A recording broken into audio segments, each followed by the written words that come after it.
Whoa.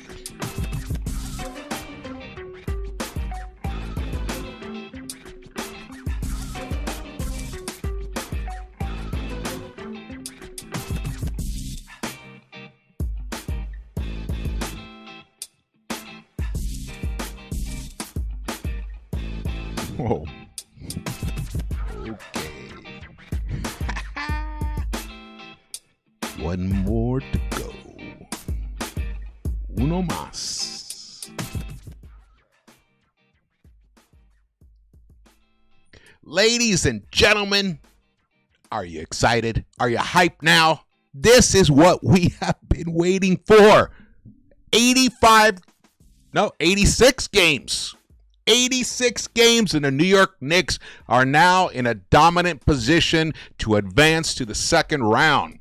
They went up 3-1 in a matinee game in Detroit that basically could have been a welterweight fight, actually a heavyweight fight. These two teams went at it. There were texts. There were all kinds of hostilities. The crowd was insane there. I mean, everybody came out for this game.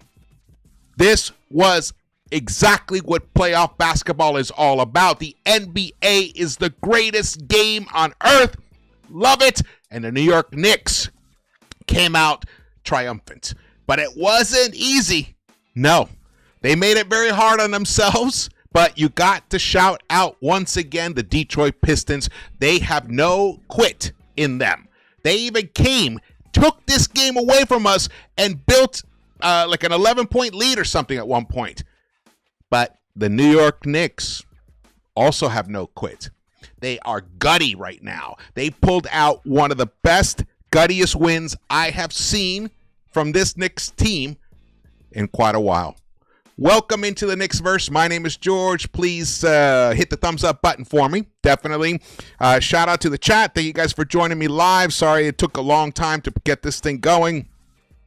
Had a lot to do to prep this. Drop your comments if you're watching this later on the replay. My God, this is what a beautiful Sunday for anyone who is not a Detroit Pistons fan. The Pistons are pissed. They thought a foul call should have been called on Josh Hart on the last shot attempt by Timmy Hardaway in the left corner. And I got to say, it probably was a foul. But again, the way the refs were calling this game or not calling the game, there were a lot of missed fouls. And then at one point, they were calling too many fouls. It was very inconsistent. I think they were worried about like punches being thrown at some point, because early on in that, I think it was in the first quarter, late first quarter, maybe early second quarter, where things got pretty chippy between Tobias Harris and Karl Anthony Towns. So I think the refs decided to become a little more proactive and try to basically rein both squads in.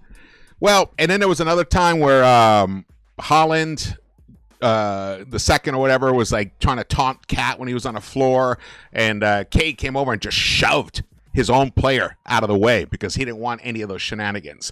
You know, hey, shout out to Cade for being a leader in that respect, in that moment.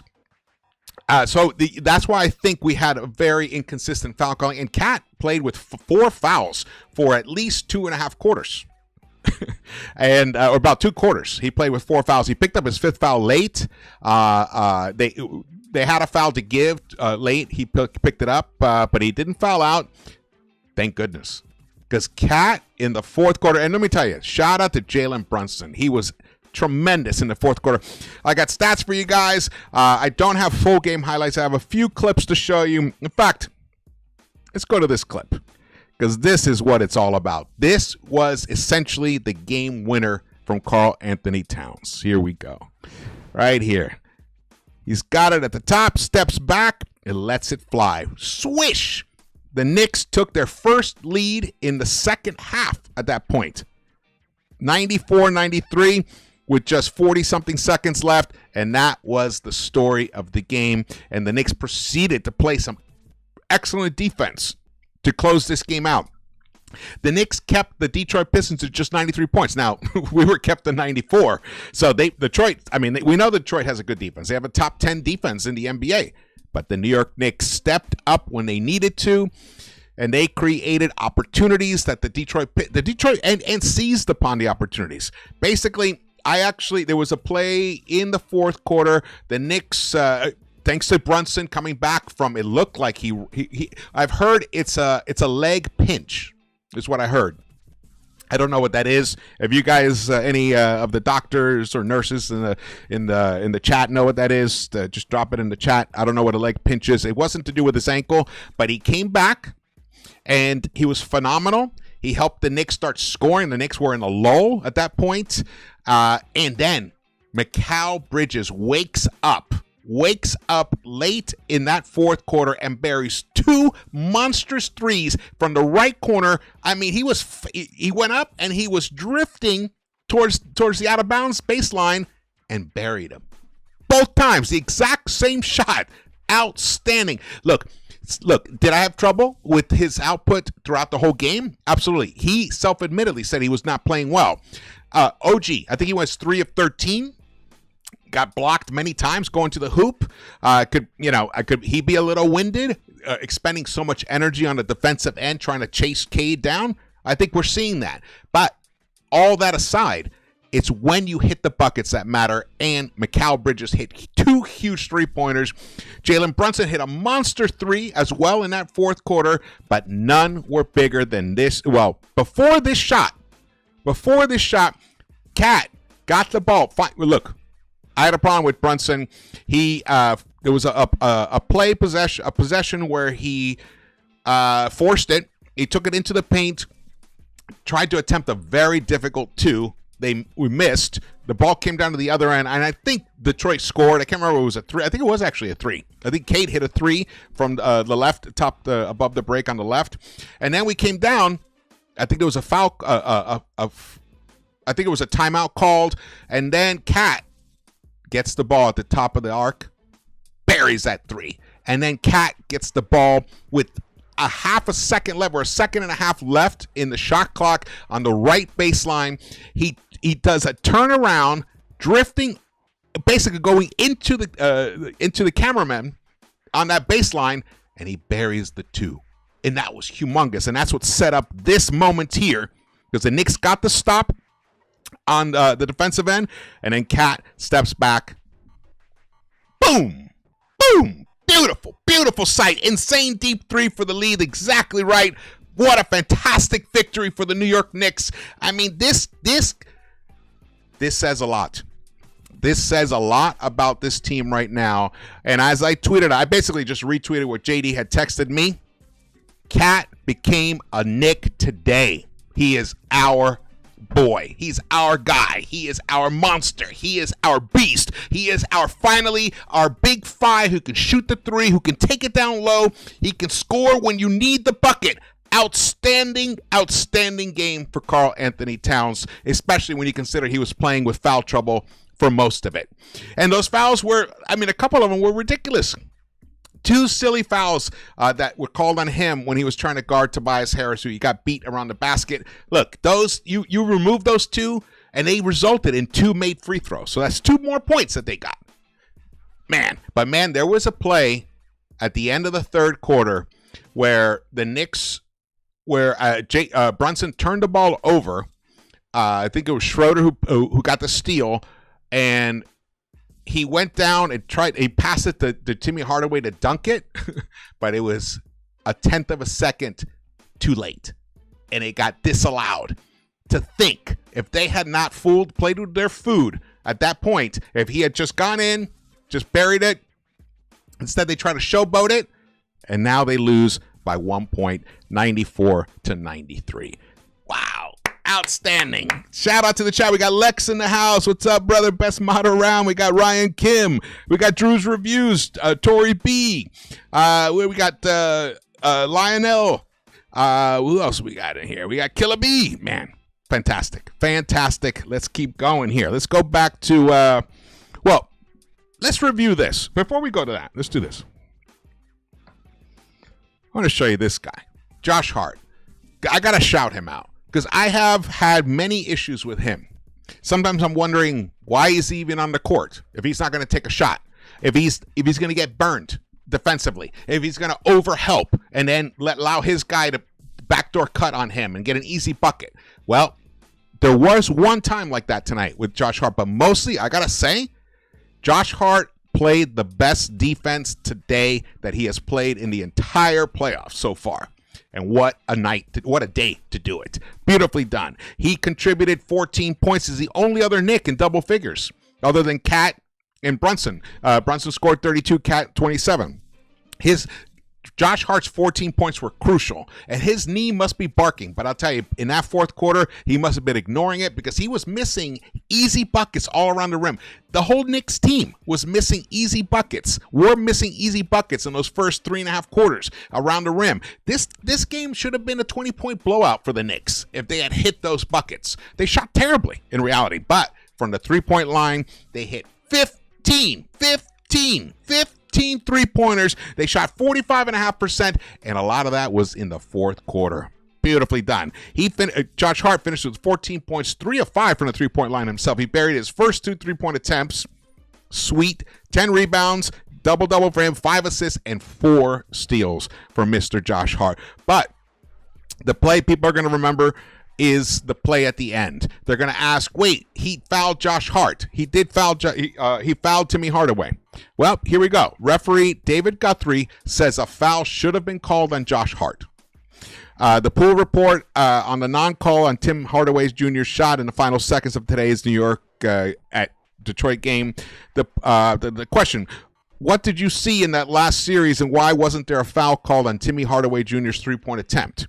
GUTTY. During live play, it was judged that Josh Hart made a legal defensive play. After post-game review, we observed that Hart makes body contact that is more than marginal to Hardaway Jr., and a foul should have been called. Okay, you know what? A foul should have been called there. They blew that one. However, on that exact series, something else happened. Right here. Look at this. Look at Tobias just mauling Hart, grabbing his arm, pulling him down, not letting him lift off the ground. That's a foul right there. And on top of that, you can see Harris, he steps out of bounds, and then he pushes the ball out to the corner. So he was stepped out of bounds. So the whole entire play could have been nulled, and the ball would have been Knicks if the refs had caught every single aspect of the play. So yes, they blew the final one, but they blew 2 other ones before they even got there. That's the NBA. That's playoffs. It's furious. It's violent, and it's sometimes pretty ugly. But shout out right here to Hart for just battling. And man, he got out there and defended that three-point shot, or else Timmy hits it, game's over. So this was a very wild finish. Bickerstaff has every right to be disappointed, but he should take it like a man. It happens, bro. You know how many fouls were not called on the Knicks that should have been called on the Detroit Pistons while the Knicks had the ball? I mean, I would say on every single play there were at least 2 or 3 fouls that were not called. So this is just the nature of the game in the playoffs. They let them play to some extent, and then they were calling too many fouls in some phases of the game. So I get all the frustrations, but at the end of the day, if Cade Cunningham had buried his free throw line 2-point attempt, this game would have been over. This doesn't even happen, but he didn't because he had OG Anunoby all over him, and he was worried. He had that in his mind. I can't get this shot blocked, so he faded backwards a little too far for his range. Clanks the front of the rim, and that's when this happens right here. So, woo!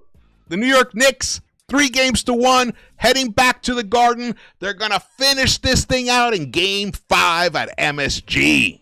Love it. That's what we want. That is exactly what we want tonight.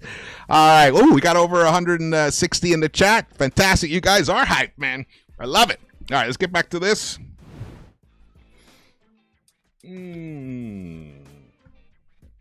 Fourth quarter, this series, Tommy Beer. Jalen Brunson, 53 points on 65% shooting. This is the fourth quarter. 8 assists versus 1 turnover, a plus 25 plus minus. Cade Cunningham, 26 points on 35% shooting, 10 assists versus 8 turnovers, a minus 15 plus minus. This is for the entire series. The quote below, Cunningham is the best player in this series. So I think that needs to be reassessed. I don't know why anyone would have said that, honestly. It's kind of an embarrassment. It's an embarrassment, whoever you guys are out there. Whoever said that statement that Cunningham is the best player of this series needs to get their eyes checked and their NBA talking points revoked. Pull those people off the air. How could anyone ever say that? He is outscoring every single player in the playoffs. He's been doing it for 3 years now. And you're going to tell me Cade Cunningham is the best player in this series? Fuck out of here. Brunson is the man. Brunson is the stud. Does he over dribble sometimes? Does he over ISO sometimes? Yeah, for my taste, for sure. And that's one of the reasons why the game got close. That's why the Pistons even got the lead. It became too Brunson-centric. It's like they went away from what was working. I think the guys got tired is what it was. They came out with so much physicality in that first quarter. And then the second quarter, they tried to keep it going. I mean, in that halftime, I think those guys were probably spent. They had no energy. The Knicks could only score 4 points for about 4 minutes in that third quarter. They were cooked. But they were able to handle the momentum that Detroit and the crowd had built up. And they weathered that storm. And then at one point, it looked like the entire season for the Knicks was over. Schroeder, guarding Brunson in the backcourt, picks his pocket. Brunson's trying to fight for it. The ball was kind of loose. And I'm telling you, Schroeder intentionally dove his body on top of Brunson's leg. He tried to hurt him. I'm telling you, it looked like that to me. And he rolled on him, and he did get hurt. He basically slid himself out of the game. He was laying his back up against the announcer's table, and he could not even. He tried to get up. He couldn't even walk off the court. I don't know how he finally got off the court because I was watching the ABC coverage, and they want to go to commercials instantaneously, so you miss the actual the drama within the game itself. And then he comes back on the bench. Now I did hear that it was a leg pinch, which I still don't know what that is. And he gets back in the game, and the man goes insane in the fourth quarter. He outscores everybody in that fourth quarter. Pull up the stats here for the fourth quarter. Here we go. 15 points from Mr. Jalen Brunson in the fourth quarter. After being injured, he shoots 7 of 11, 63%. He buries a huge three-pointer. He buried. That was the one that stopped, that put a halt to the Pistons' momentum when he buried his three-pointer. 2 assists in his 10 minutes in that fourth quarter. Outstanding for Jalen Brunson. Tremendous. And I love that when he came back into the game, when after the foul, after the timeout that Thibs called, after that play that I explained before, he was intent on finding Cat. He even pushed Cat. I think he even positioned where Cat should be, and he got on the ball, and that Cat hit that first three in that fourth quarter. Excellent. One of his first of his 2 3-pointers in the fourth quarter. Cat and he played almost the entire fourth quarter. 8 points for him. Mikal Bridges, 6 points. The Knicks scored 30 points, the most they had scored the whole game. They scored him in the fourth quarter. How different is that from the Knicks squad that we watched during the regular season, where so many fourth quarters they would fold, because they just didn't have the energy, or they were just cooked. But now they're running on adrenaline. This is the postseason. You have nothing else to think about. This is it. It's all about this. And they came out in that fourth quarter, and they totally took this game away from the Detroit Pistons. They outscored them by 8 in that fourth quarter in a very tight game. In a very, very tight game. Look at this in the fourth quarter. Timmy Hardaway, though. 8 points for him. He was the leading scorer for them. But Cade Cunningham, 2 of 7 tonight in the fourth quarter, and that fifth miss, shall we say, was his final shot in the game. If he buries that, then this becomes the Cade Cunningham game, and and the Detroit Pistons, they have control and momentum, and all they have to do is just win a game at the Garden, win one game at the Garden, and hold court. All those narratives are gone, and they're gone because the New York Knicks showed the fight and the might that we have been waiting for all season. They showed it in this game. This might be my favorite game of the playoffs so far for the Knicks, even though I was dying, man. I got up, gotta remember, it's 10 a.m. The game started at 10 a.m. here. I had some coffee, then I had some more coffee, and then I had more coffee, and I'm like all jittery, just had like one waffle the whole time. And I'm all jittery watching this thing. I'm like, holy shit, are we going to lose? What's going on? It was exhausting. But man, was the result worth it? Beautiful. Love it.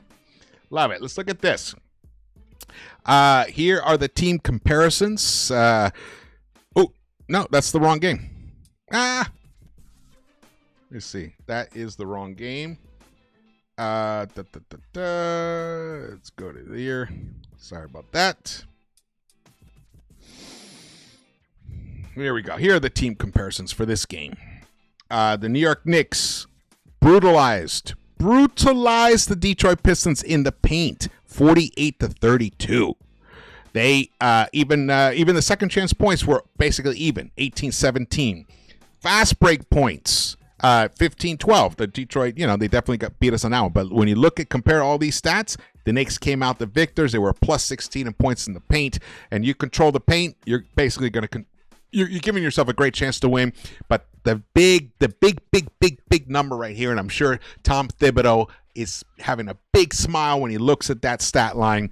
54 rebounds compared to 38 for the Detroit Pistons. The Knicks out-rebounded them by 16. That is the difference in the game.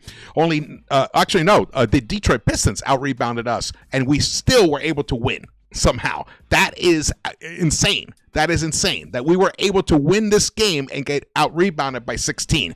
Totally flopped that. Sorry about that. But when you have 11 steals, helps make up for all those missed rebound opportunities. And when you only turn the ball over 10 times compared to 17 for the Pistons, boom, that makes up for the lack of rebounding. When you only shoot 37% from the field overall, but then shoot 45% from the three-point line, that makes up for the lack of rebounding. And when you only shoot 61% from the free throw line and they shoot 82%, but you still win this game, that's fight. That is guts. That is tenacity. The tenacity of these Knicks to find a way to win was the most impressive part to me tonight. Sorry about it. I screwed up about the rebounds thing. I'm used to seeing the other colors the other way around. They both have blue. So look at this, the lead tracker right here.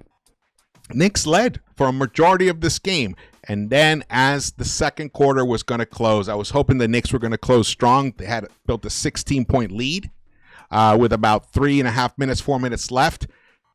Totally caved at that point. And that was really disappointing. But the Knicks came out.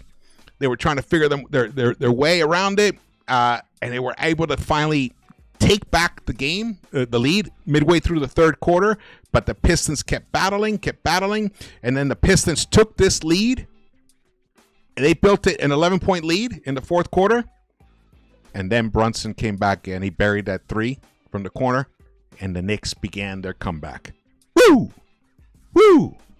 Beautifully done. We got MB Well. We got New York Knicks Rewind. What's up, man? Juan Rivera. Glad you could join us, man. All right, let's look at one thing I need to fix is this. It's driving me nuts. Let me just do a little house cleaning while we're talking here. All right, let's get back to here. All right, I'm too hot. It's hot in Los Angeles. Actually, it's not. It's a cloudy day. It was beautiful before. Let's see. So let's keep going here. Ian Begley. Jalen Brunson asked about Mikal Bridges and OG Anunoby defensively. They've been great all year, regardless of what people say or think, he says. All right. He's talking about us. He's talking about me. But look, the defense that I've been seeing from Wingstop this playoffs, they have lived up to the Wingstop hype that we've been waiting for. I mean, we've seen some great defense from them throughout the season. OG is probably going to be an all defensive player. But there were definitely times where he wasn't utilized correctly. And that comes down to Thibs. I mean, Thibs' coaching was problematic. And here is going to be the truth talk. Knicks won this game despite of their head coach. But you know what? That is totally to be expected. The talent on this squad is insane. OG Anunoby, all defensive player, easily. Mikal Bridges, one of the best number 3s you can find in the NBA. Karl-Anthony Towns, best center in the East. Brunson, best point guard in the East. So the talent level is insane. And then you have Josh Hart, who's the best hustle player there is out there. You know, he led the league in loose balls, hustle plays. So you combine those guys together. Yes, are there imbalances in the unit itself? There are, but their talent level is unbelievably off the charts.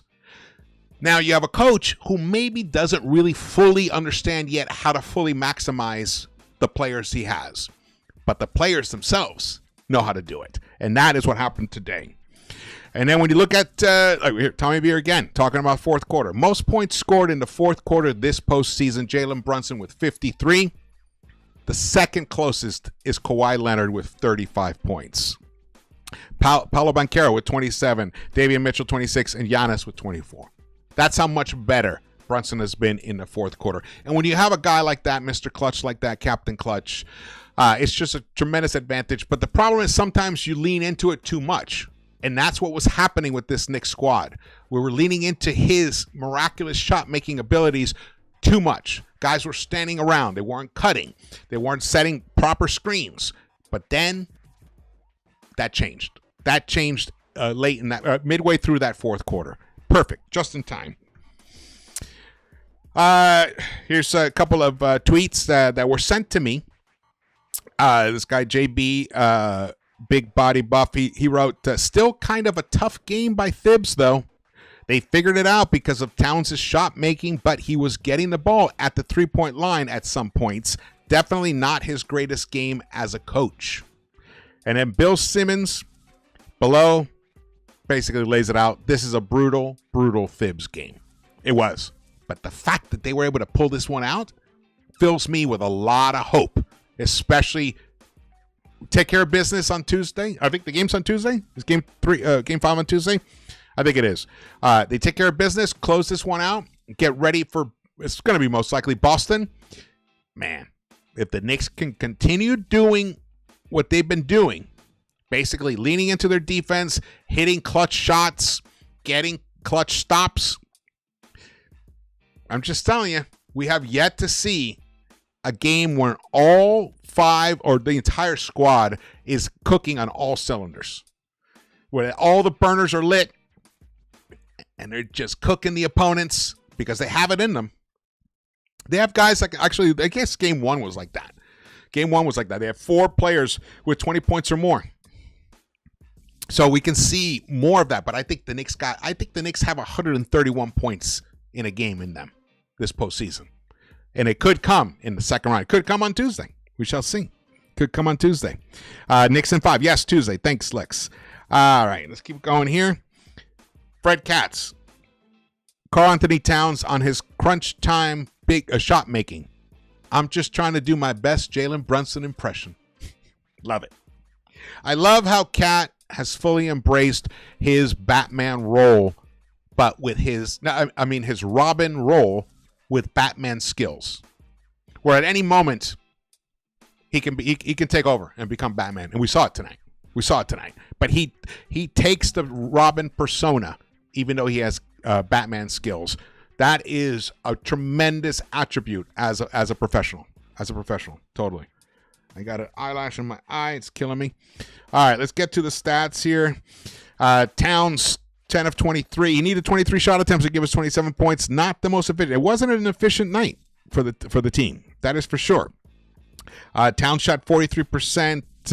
McCall shot 25%. OG shot 23%, 3 of 13. I mean, the Wingstop duo there combined 6 of 25. And we still somehow managed to pull off a victory. Well, that was a lot of big-time stops. I mean, OG's defense is just sick. And McCall, the big clutch shots when we totally needed them. OG was 0 for 3 from the three-point line, only 2 rebounds. He did look a little tired to me during that third quarter. And I think that, let's see, because he played the entire third quarter. Yeah, he was cooked. After playing, he played 20 minutes in the first half. Josh Hart played 21 minutes. Ooh, man. The bench was definitely a weakness tonight.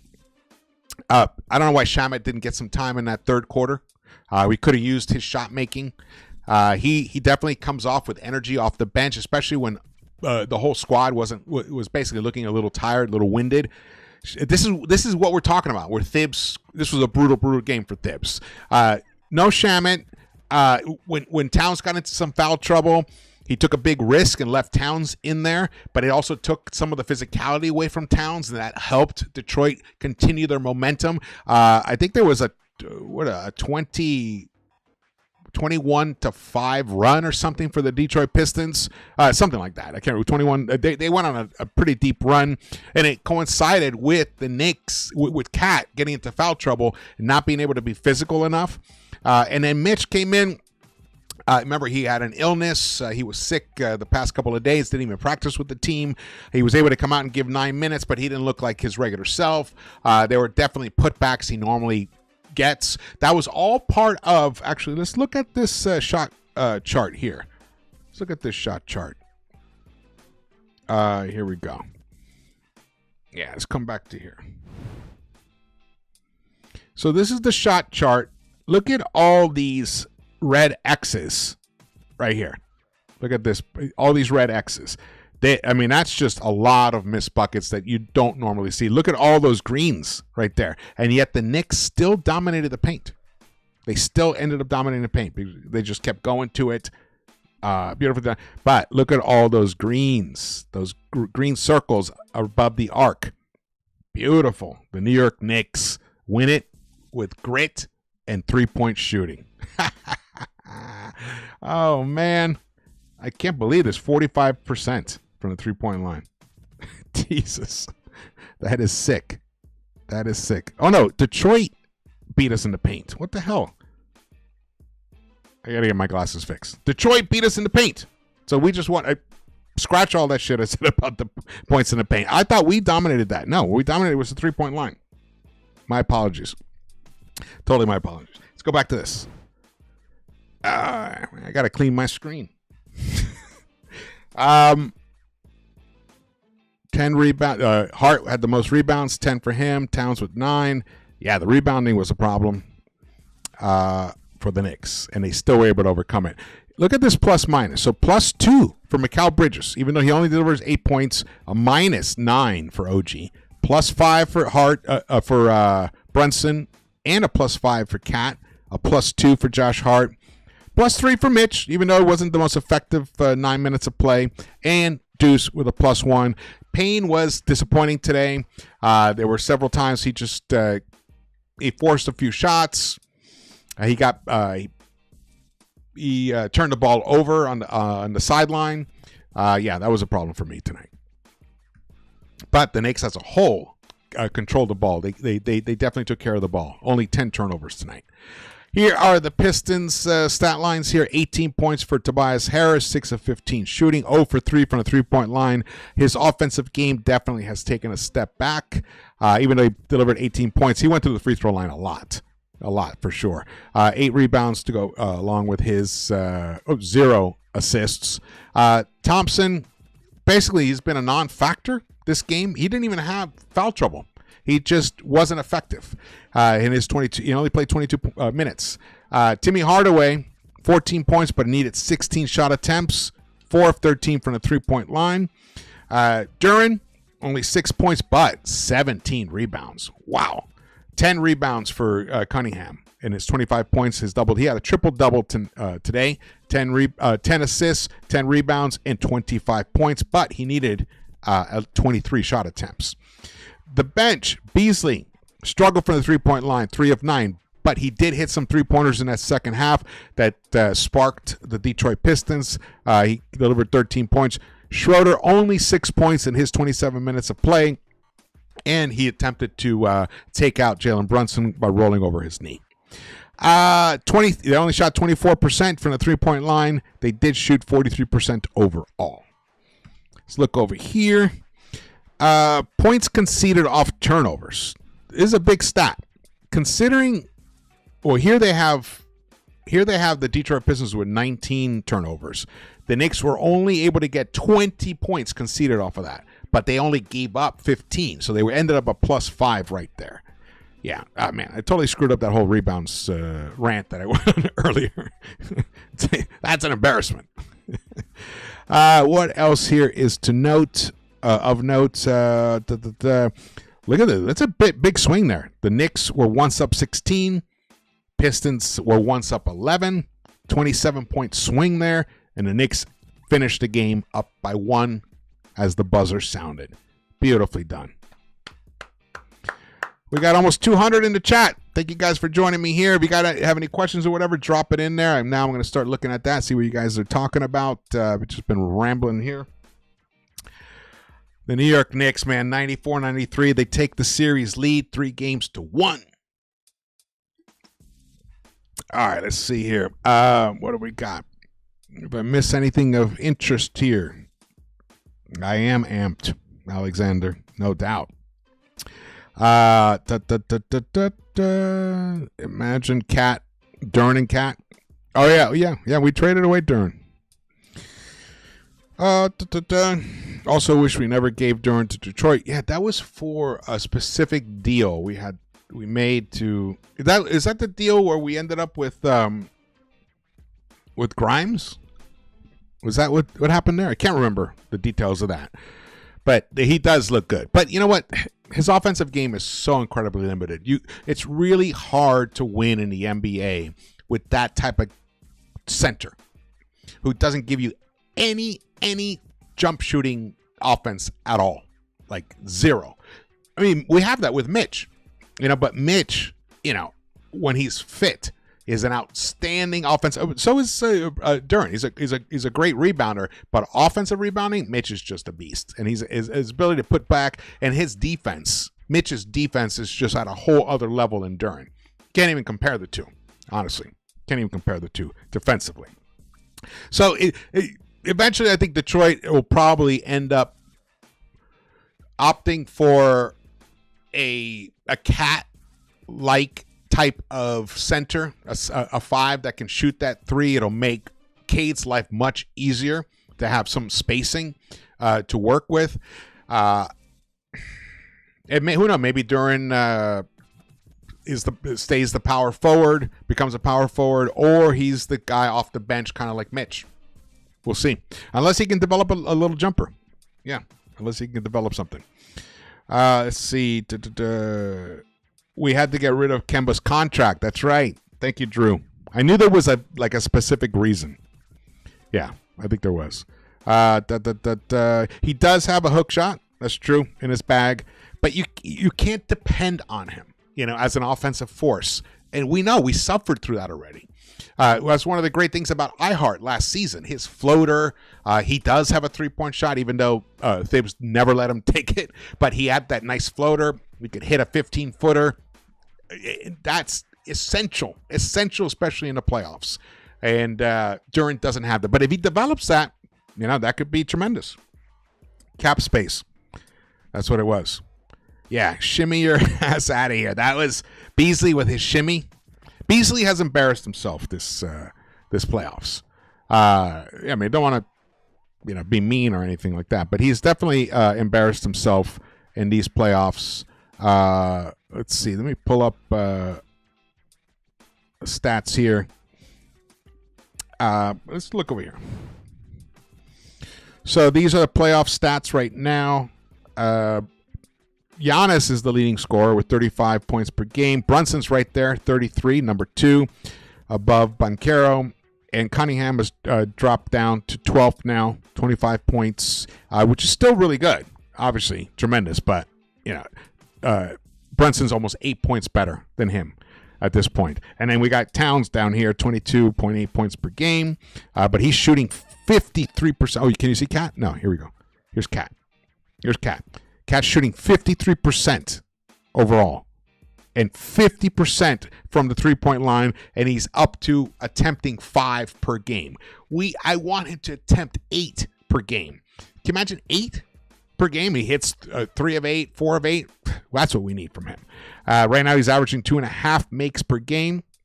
I'll take it, and he has yet to miss a free throw. Karl Anthony Towns has yet to miss a free throw this whole playoffs. But let's look at this. I want to look at this. I want to look at Detroit's team stats right now. Beasley is the reason why the Detroit Pistons are down 3-1. Because during the regular season, he made the most three-pointers, right? Or the second most three-pointers in the entire league. He was fantastic. He shot lights out. But look here. Not even 31% from the three-point line. He's shooting 35% overall. If he's shooting at least, 38% from the three-point line, that's an additional 2 3-pointers made per game, or 1.5. They could be up, or it could be 2-2. Definitely, could be at least 2-2, or who knows? They could be up 3-1. So that's a major issue. He's a -4 on the team. And Duran, to all the Duran lovers, look at him. He's a -10.5 in this game. He just he's been hitting his free throws 90%. He just doesn't make enough of an impact defensively to make up for his lack of jump shooting, especially against a guy like Karl Anthony Towns. And make no mistake, they're definitely missing Isaiah Stewart tremendously, because he can shoot the three-pointer. He's one of those stretch fives, but he's not that tall. So I think Cat would have still been able to punish him as well. And who knows? Could have gotten him into some foul trouble. Could have throw the Detroit Pistons out of their flow. Paul Reed. What's he averaging? 11.5 minutes, 5.3 points. Actually, no, he's averaging 4 points per game. But he's a plus player for them. He's giving them some good minutes. A few good minutes. But look at Tobias Harris once again. Even though he's shooting 40% from the three-point line, you saw today he was 0 for 3. So when it really desperately matters, they're not delivering. We got a super chat. Thank you so much, Mr. J. Russ. Shout out to you. He says MSG is going to be electric. They crying over there and way too cocky. Shot better from 3 than from 2 and still won. New York, stand up. Let's go. I love that. Oh, no. Sorry about that. I meant to do this. I'll do a screen grab of that. Yeah. Love that. Appreciate that. Thank you so much for supporting the channel. Definitely need help. Support the channel for sure. Want to get some more voices on here. Let's go to this. These are the Knicks playoff stats. Brunson, 33 points per game. Towns, 22.8. So the New York, the big duo of the Knicks are averaging 56 points per game in this playoff matchup. And then our number 2 guy is OG, just shy of 16. McCall, just shy of 14. McCall, is basically his stats in the playoffs are very similar to the regular season stats. Actually, a little worse, 32% right there. But Josh Hart. When Josh Hart is making threes, the New York Knicks are near impossible to beat. Look at that.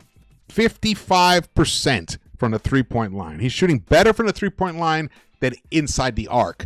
And I think that is because the knee. The knee is barking a little bit too much. He doesn't have quite the burst that he has in the past, where he's able to create that extra 2 inches of separation, so he can just sneak the ball off the backboard and finish properly. It's not happening for him right now. Let's hope he gets some treatment on that knee when he comes back to New York. Towns, 50% from the three-point line. That's just sickness. Sickness. Deuce, he is struggling so far. Almost 31% from the three-point line for him. That's not going to cut it. However, the main positive about Deuce is you can't, as a team, not guard him. He has gravity because he can hit 2, 3, or even 4 3-pointers in a row. We've seen him do it, and he's also very intelligent at reading what the defense is doing. He's able to break down the defense and spray the ball out, because he's one of the few Knicks that is spraying the ball. That's another thing that they've gone away from. Towns too often tries to take it all the way to the hole. He got stopped by Duren a couple of times, so Duren did play some good defense on those possessions. Same with Brunson, not spraying the ball out enough. But when you have your wings not shooting that well from the three-point line, kind of puts that down in your head. Should I just keep going to the basket? Should I try to get the foul call and get the and one? When OG's shooting basically, hitting only 1 of 4 from the three-point line, and McCall just a little better than that, it doesn't embolden you to spray the ball. But that is not the correct way to play. You have to stay within the structure of your team offense and your flow. Once you get into the teeth of the defense, if you cannot beat your guy or guys, you've got to find the open guys. If there's 2 on you, that means someone's not on someone else. So find those guys. At times we do okay doing that, but most of the time we don't. So far. But the Knicks did deliver today. 15 3-pointers. Knicks. I don't think Knicks rarely lose when we make 15 3-pointers. All right, let's get back to. Let's look at this. Let's see the team stats here. Look at some team stats. 3-pointers. All right, Knicks are getting back up there. Look, they're 6th right now in the playoffs in 3-point shooting. 37.3%. That's decent. It's better than the Boston Celtics and the Golden State Warriors. Detroit's at 35.2% from the 3-point line. They definitely need to increase that, and that's Malik Beasley. He's definitely letting them down there. Overall shooting, Knicks are 10th. Well, it's been a mosh pit fight between these two squads, so I wouldn't expect that to be that elegant. But the three-point shooting is crucial. How many are they averaging per game? Only 31.5.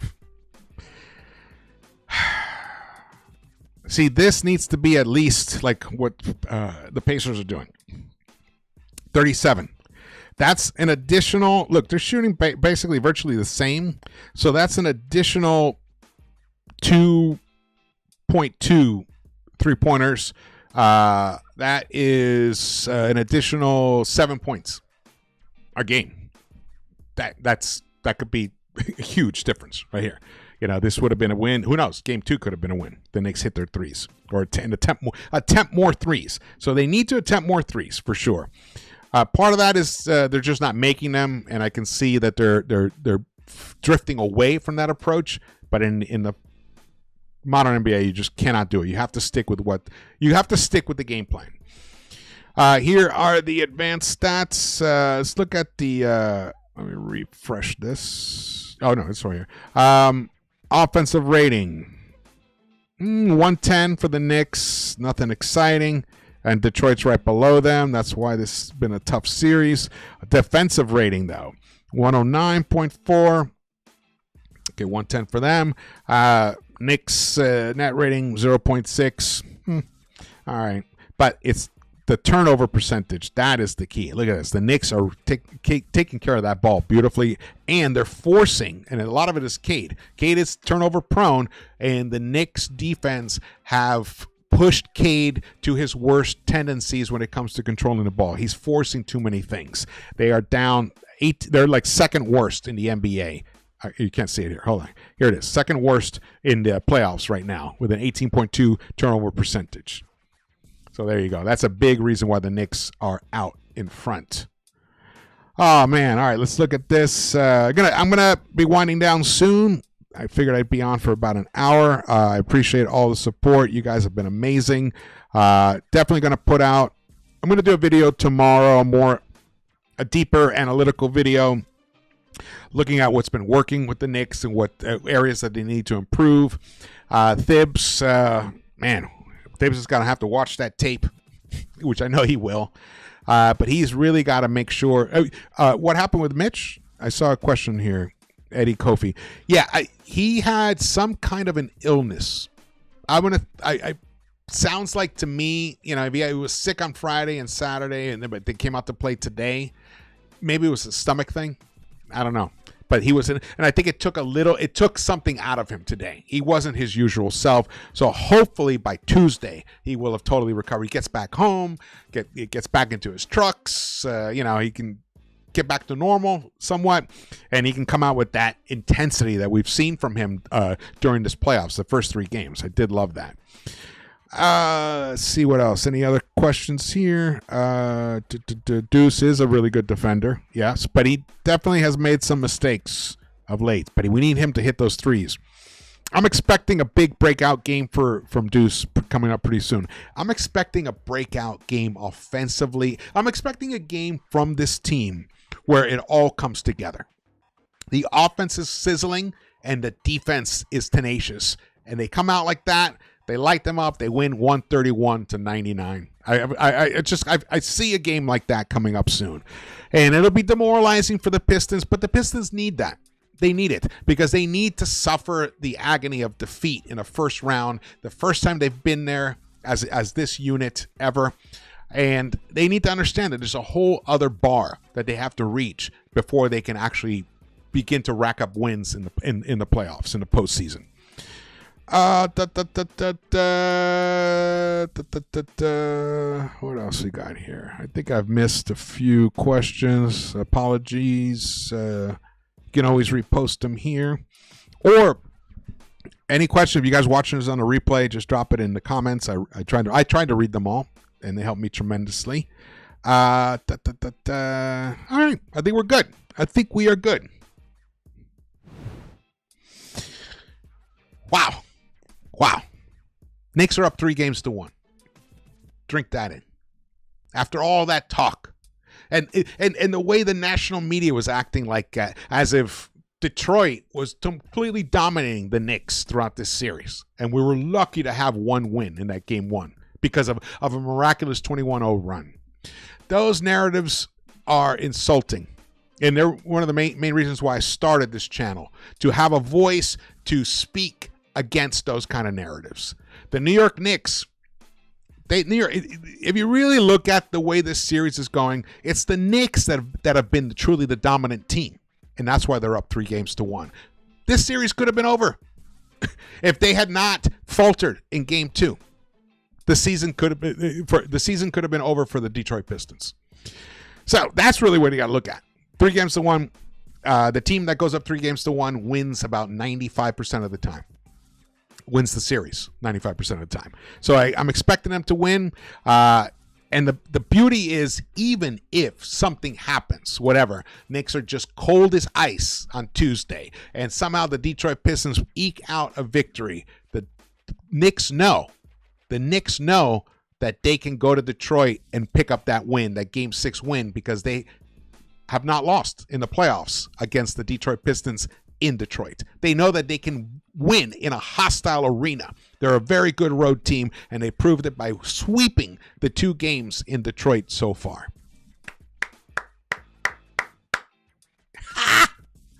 Oh, man. Look at my crazy hair. All right, guys. Thank you so much. Lex, thank you so much for holding it down. You are the best, dude. The best. Actually, Lex, email me your info. I'm sending you one of these hats, brother. Sending you one of these hats as a thank you for the whole season being here for me. Really appreciate that. It's Knicks-Verse at Gmail. Just send me an email. I'll send you one of these, brother. Really appreciate it. All right. Thank you all for watching this. Again, my name is George. Please subscribe. Hit the thumbs up button for me. Share this video. That definitely helps. Drop your comments if you're watching this later on, or if you're watching it now and you think of something later on. Drop your comments in the comments section. I read them all. And man, I will sleep soundly tonight. All right. Thank you so much for watching this. I will see you around the Knicks-Verse. Let's go.